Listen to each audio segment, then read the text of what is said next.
Assalamualaikum warahmatullahi wabarakatuh. Apa kabar? Kembali berjumpa dengan saya Hirzbun Arif dari Forum News Network. Banyak yang menyebut mantan Presiden Jokowi itu post power syndrome dan sekarang ini setelah tidak lagi menjabat jadi presiden tapi masih main presiden-presidenan. Narasi itu banyak sekali menjadi pembahasan di media sosial maupun di berbagai talk show ya. Penilaian itu saya kira nggak terlalu salah. Karena sejak lengser dari kepresidenan pada tanggal 20 Oktober tahun lalu dan kembali ke Solo, aktivitas Jokowi itu tidak berkurang. Padahal tadinya kan dia bilang bahwa dia setelah pensiun akan dia pulang ke Solo, tidur, dan kemudian dia akan menjadi aktivis lingkungan. Tapi kalau kita mengamati aktivitasnya sekarang ini, dia masih sebagai seorang pejabat publik begitu, bahkan seorang presiden karena dia misalnya menerima tamu di rumahnya yang datang itu bergiliran ya, mulai dari bahkan Presiden Prabowo Subianto juga pernah berkunjung ke rumahnya atau sowan ke rumahnya, kemudian para menteri-menteri dan juga konglomerat atau taipan besar sekelas Mutharyadi bersama anak dan cucunya itu juga berkunjung ke rumah Presiden ke-7 Republik Indonesia, gitu sekarang disebutnya ya, Joko Widodo di kawasan Sumber Solo. Tetapi yang paling banyak mendapat sorotan dari publik, terutama netizen, itu adalah aktivitasnya berkeliling ke sejumlah wilayah di Jawa Tengah. Macam-macam aja nih aktivitasnya, bertemu petani, bertemu warga, terus mengunjungi mereka aktivis bank sampah, dan berbagai aktivitas lain yang di era dia masih berkuasa itu sering disebut sebagai belusukan. Yang cukup mengejutkan, dalam berbagai aktivitas yang oleh media di daerah itu, ada satu media yang menyebutnya sebagai kunjungan kerja. Jokowi itu masih dikawal sangat ketat, bahkan ada pengerahan massa dari warga, juga anak-anak sekolah. Ketika berkunjung ke Banjarnegara, ini masih di Jawa Tengah juga beberapa waktu yang lalu, itu ketika dia meninjau bank sampah, dan juga di situ disebutnya sebagai temu kangen gitu. Polres Banjarnegara itu bahkan menyiapkan 190 personil untuk mengawal dan mengamankan Joko Widodo. Ini luar biasa nih ya. Terus ibu-ibu, kemudian anak-anak sekolah itu juga dikerahkan untuk menyambut dia berjejer di sepanjang jalan gitu. Tapi nggak berubah seperti ketika dia masih menjadi presiden. Hanya saja sekarang mungkin rangkaian pengamanannya tidak sepanjang waktu dia masih menjadi presiden. Yang juga banyak sekali dan sampai hari ini saya lihat masih berseliweran di media sosial itu, yakni ada sebuah video yang menunjukkan ya, bahwa Jokowi itu mendapatkan sambutan berupa ucapan selamat kepada Presiden ke-7 Insinyur Haji Joko Widodo. Ini di Klaten ya, terjadi peristiwanya ini pada peringatan Hari Desa pada tanggal 15 Januari lalu.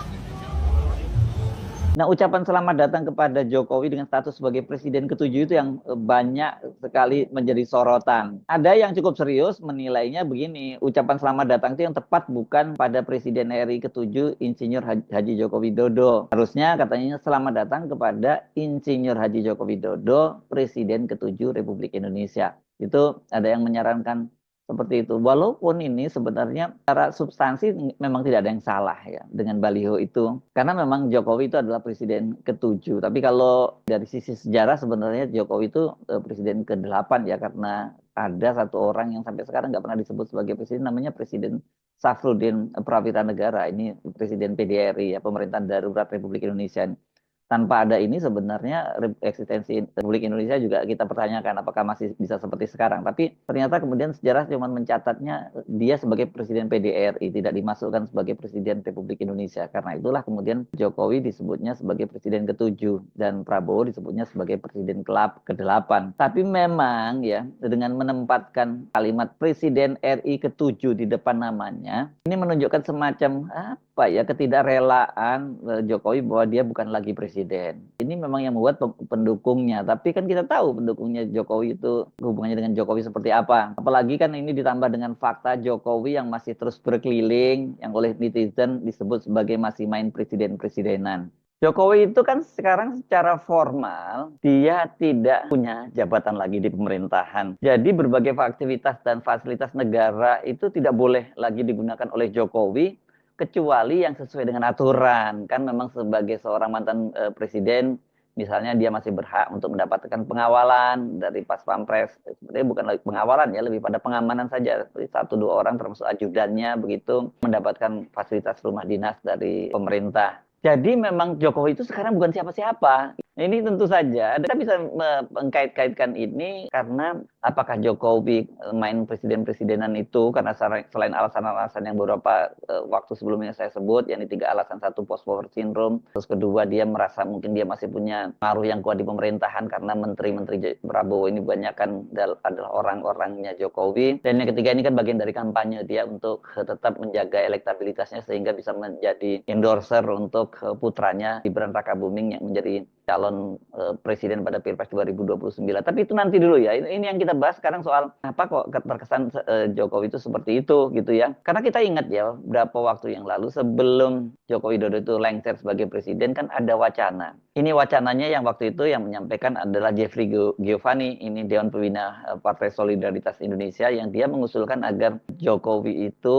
menjadi ketua dari partai-partai koalisi pendukung pemerintahan Prabowo. Dengan posisinya itu dia menjadi posisi seperti menteri senior model Lee Kuan Yew di Singapura setelah dia tidak lagi menjadi Perdana Menteri. Dan sebagai Menteri Senior posisinya itu sangat menentukan. Kemudian belakangan setelah wacana itu tidak bersambut, karena ya mana mau partai-partai yang ada di koalisi pemerintahan sekarang ini, termasuk partainya mantan Presiden SBY di bawah kendalinya Jokowi. Kemudian kan ada wacana Jokowi itu dijadikan sebagai ketua One Team Press. Yang menyebut soal ini salah satunya bahwa Jokowi itu pantas menjadi One Team Press itu Dewan Pertimbangan Presiden adalah Budi Ari Setiadi, Ketua Umum Projo yang sekarang menjadi Menteri Koperasi. Nah, menurut Budi Ari, Jokowi itu sangat pantas menjadi Dewan Pertimbangan Presiden karena dia pernah menjadi seorang presiden selama 2 periode. Bahkan pada waktu itu DPR itu berencana mengubah One Team Press itu. Posisinya itu dikembalikan lagi seperti Dewan Pertimbangan Agung di era Orde Baru. Karena kalau One Team Press itu kan dia hanya lembaga di bawah presiden yang memberikan nasihat-nasihat kepada presiden. Sementara kalau di era Orde Baru itu kan DPA ini sebenarnya lembaga negara. Walaupun sesungguhnya juga pada prakteknya pada waktu itu di era Pak Harto, ya DPA itu tempat parkir para pejabat-pejabat senior di pemerintahannya Pak Harto. Mau nasihatnya didengar atau tidak itu bukan urusan, yang penting pokoknya mereka dapat kedudukan dan masih menjadi sebagai pejabat negara gitu ya. Jadi kalau kemudian One Team Press itu diubah posisinya seperti DPA gitu dan kemudian Jokowi itu menjadi ketuanya, ya ini mereka bisa menjadi pejabat tinggi negara lagi ya. Karena DPA-nya adalah lembaga negara, tapi memang tugasnya memberi pertimbangan dan nasihat kepada presiden. Di era reformasi itu DPA itu kemudian dihapus dan statusnya diubah menjadi rumpun kekuasaan di bawah presiden. Tugas pokok dan fungsinya sama, memberi nasihat kepada presiden.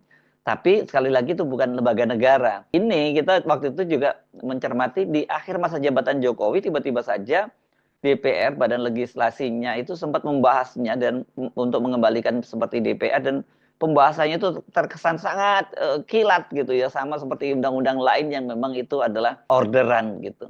Banyak yang mencurigai bahwa diubahnya rencana, tepatnya rencana diubahnya One Team Press itu, Dewan Pertimbangan Presiden itu kembali seperti DPA itu adalah merupakan cara Jokowi tetap ingin mengendalikan pemerintahan. Namun pada waktu itu Jokowi membantah dan menyatakan itu merupakan inisiatif dari DPR, bukan dari pemerintah, bukan inisiatif dari pemerintah gitu ya. Tapi kita juga tahulah yang pola-pola semacam ini banyak sekali kok undang-undang yang sebenarnya itu berasal dari pemerintah, kemudian diminta untuk disebut sebagai atau diakui oleh DPR sebagai inisiatif dari mereka. Jadi sebenarnya kan DPR memang di eranya Jokowi itu betul-betul hanya stempel dari penguasa. Jadi apapun agenda dari penguasa ya diiyakan saja oleh para anggota DPR pada waktu itu. Kalau sekarang gimana? Sekarang sebenarnya sama aja ya, tapi untungnya yaitu ada PDIP yang terpaksa menjadi oposisi.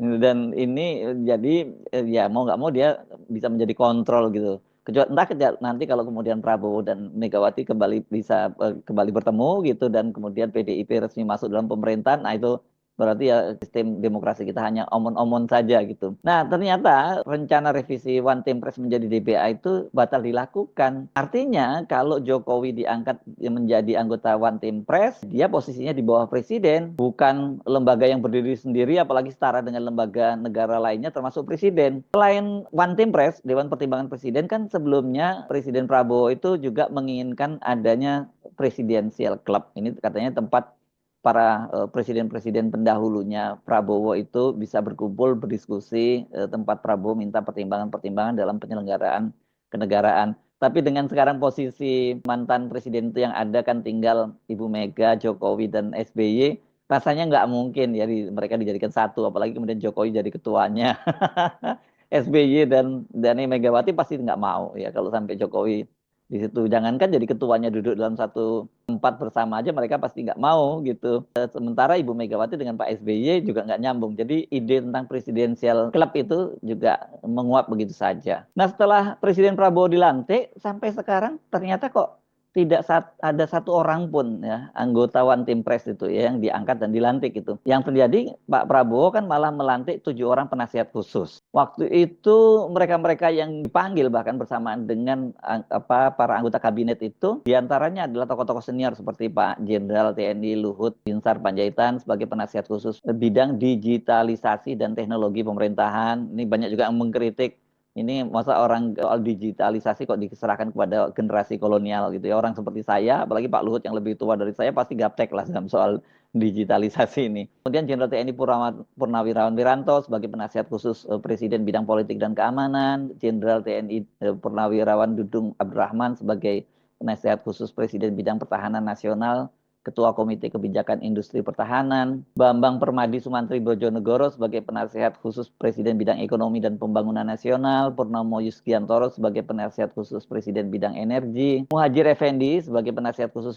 Presiden bidang Haji, dan Letnan Jenderal TNI Purnawirawan Terawan Agus Putranto sebagai penasihat khusus Presiden bidang Kesehatan. Kalau gitu, ini apa bedanya ini dengan One Team Press? Setelah pelantikan, setelah dia dilantik menjadi tadi itu ya penasihat khusus tadi, Jenderal Dudung Abdurrahman kepada wartawan menyatakan bahwa ini tidak ada lagi Dewan Pertimbangan Presiden. Menurut Dudung, Prabowo hanya memiliki penasihat khusus yang berfokus pada masing-masing bidang.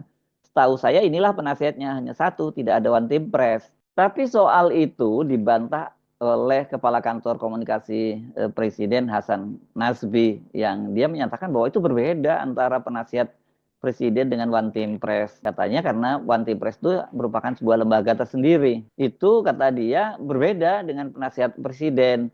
Dan One Team Press itu kata Hasan Nasbi kan sudah dibukukan dalam undang-undang. Ini sih benar juga, memang itu diatur oleh undang-undang yang tadi undang-undangnya mau direvisi menjadi semacam Dewan Pertimbangan Agung di era Orde Baru oleh DPR. Tapi kan sampai sekarang kemudian itu tidak jadi diubah, nomenklaturnya tetap sama.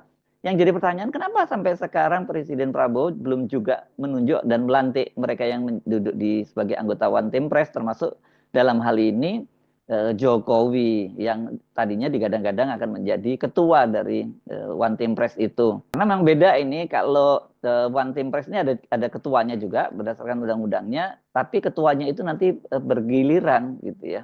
Ini ada kemungkinan ya kalau Pak Jokowi itu kemudian dilantik menjadi ketua One Team Press, ini betul-betul akan jadi matahari kembar ya. Sekarang saja dia tidak punya kedudukan apa-apa, dia lagaknya seperti seorang presiden gitu yang kemudian jadi matahari kembar, bahkan saya menyebutnya matahari kembar 3, karena yang kembar kedua itu adalah Gibran Rakabuming, wakil presiden, ditambah lagi Pak Jokowi. Kalau sampai Pak Jokowi itu dipilih dan dilantik menjadi One Team Press, ya dia bisa berkeliling ke seluruh Indonesia atas nama anggota One Team Press, apalagi menjadi ketua, dan itu semua dibiayai oleh anggaran negara. Saya kira mungkin dengan pertimbangan itu ya Pak Prabowo sampai sekarang kok belum melantik One Team Press, dalam hal ini Jokowi yang digadang-gadang menjadi anggotanya.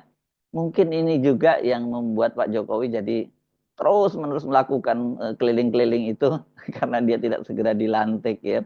Jadilah dia terus-menerus main presiden-presidenan. Saya kira kalau memang itu alasannya ya Pak Prabowo tidak segera melantik atau memilih dan melantik One Team Press, sudah benar itu Pak Prabowo. Karena kalau sampai Pak Jokowi itu dipilih dan kemudian ditunjuk menjadi ketua One Team Press, saya tidak bisa membayangkan apa yang dia lakukan. Sekarang tidak punya jabatan aja dia terus bisa seperti itu, apalagi kalau nanti dia diberi jabatan kembali. Saya Hersbun Arif dari Forum News Network. Sampai jumpa lagi. Wassalamualaikum warahmatullahi wabarakatuh.